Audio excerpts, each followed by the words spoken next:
રીમઝીમ ચકલી બતકો પાસે રમતી હતી. ત્યાં જ બતક તેને ચીડવવા લાગ્યા. રીમઝીમ, તું ખાલી હવામાં ઉડી શકે છે, જમીન ઉપર ચાલી શકે છે, પરંતુ પાણીમાં નથી તરી શકતી. ના, હું બધું જ કરી શકું છું.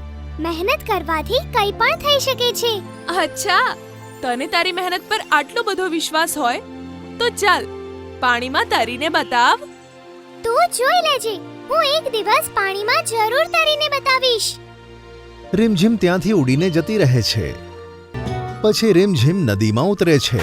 ક્યારેક ઊંધી થઈને તો ક્યારેક સીધી થઈને ખૂબ જ તરે છે. તેને નદીમાં તરતા જોઈને બતક કહે છે, રીમઝીમ ખરેખર ખૂબ જ મહેનતી છે. તેના માટે કંઈ પણ કરવું અશક્ય છે જ નહીં.